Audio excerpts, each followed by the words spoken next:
Krome Avenue.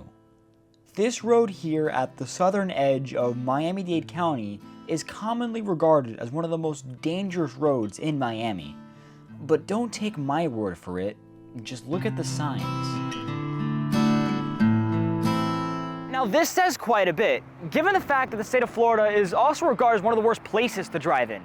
Also tonight, a hit and run in Liberty City. A mother and her baby were inside. Three people sent to the hospital, one of them in critical condition tonight. Developing right now, a major traffic alert earlier today. Bad crash shutting down the MacArthur Causeway. So if Florida's such a perilous place to drive for those in a car, what does that mean for those on motorcycles? Better yet, why even ride at all? To understand and get a grasp of all this, I've decided to take a trip up Miami-Dade County on a motorcycle of my own to figure out what there is to riding bike, why people do it, and what people are doing to keep safe on these risky roads. Our first stop on our trip takes us to here. This is Jake Lakatis. He's a student at Florida International University, and he's also a new motorcycle rider. So tell me, why do you ride motorcycles? What is there to it that makes you want to hop on a two-wheel death machine? It seems very liberating, in my opinion. You hear a lot of talk with motorcycles about how it's one of like the freest things that you can do, but it's also just, I feel like, a landmark in my life of me starting to further into my own independence, because this was a decision that I made in my entirety. This was my decision. Everyone else was telling me, I don't know if that's a good idea, Jake. Maybe you should do something else or not do that. But I was like, no, this is something I want to do, so I'm... Freedom. Being exposed to the world. It's why people ride, and I understand it. The wind hitting my face and body, the roar of the engine right between my legs. I'm controlling this machine not through mechanical means, but through physics. But what happens when you take that freedom too far, or factors out of your control strike you? We meet with Javier Cabrera, a veteran motorcycle rider who thought he's seen it all. That is, until one night riding home. Tell me, what happened? Well, I was riding with my friend Coach, and we headed out to dinner. It was me, my girl, his, and his girl. And when we separated, I was going home, so I took the 826. Right before Okeechobee, that's where the express lane poles are there. So I had moved over to the outside lane, and since I had my foot on pretty much on the highway pegs, my foot first caught the first pole, and it pretty much started dragging my leg out and pulling me off the bike. And I kept hitting the poles until my whole entire foot was backwards. I had my heel to the front and my toes now to the back. When I looked down, I really couldn't believe it. I was like, oh my God, I broke my leg. There's a common saying amongst motorcyclists, and it goes a little something like this. It's not a matter of if, but a matter of when. And that line pertains to wiping out. According to a study conducted by the University of South Florida, 65% of motorcycle accidents happen due to road condition and other drivers. But there's also another chilling truth. According to the same study, 35% of motorcycle accidents are at the fault of the rider. I sat down with John Rojas. He's a retired police officer who's seen the gamut of motorcycle-related incidents. Unfortunately, my experience has shown me that most motorcycle accidents end with very traumatic events. Very few times are motorcycle accidents going to be quote-unquote minor.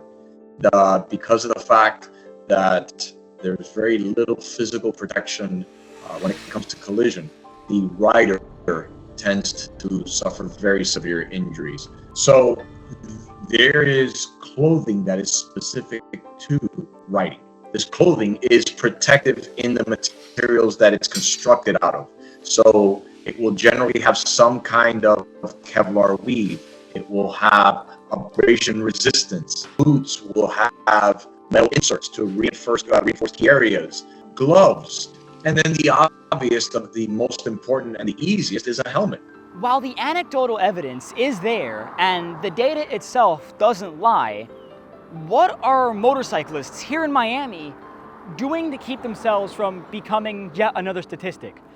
How are they avoiding all of the hazards on the road? Who taught them this?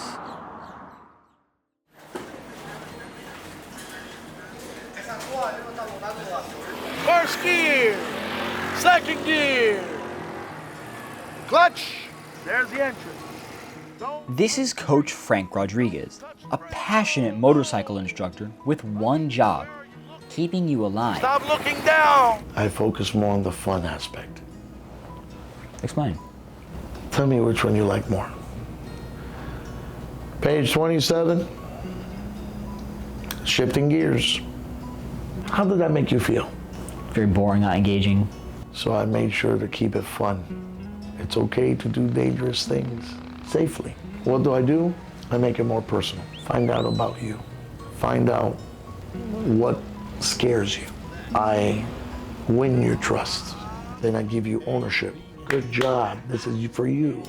This is for you. I'm proud of you. I give a good experience and I leave you on fire with a good experience. The road is a cold place. It doesn't show mercy. As Coach told me, you can't be a flower in traffic. You're surrounded by these behemoths most people call cars. Semi-trucks dwarf you even more. You are invisible. Invisibility, blistering speed at the twist of a wrist, and unfiltered exposure to the world. Is this why people ride? Is it this feeling of true exclusivity that people crave so much? Here's what I believe. It's all of the above and more. During my time riding so far and speaking to motorcyclists of all kinds and types, I've learned one thing. Everyone rides for a reason. Whether it's passion, fascination, the raw feeling of it all, or to briefly escape the weights of life. Motorcycles are an outlet to express one's character. And no matter where you are in the world, be it the US, South America, Asia, Australia, and yes, even Miami, as long as people express their character, motorcycles soon follow. What do you want to see yourself become 5, 10, 15 years from now with yourself and your journey through motorcycling?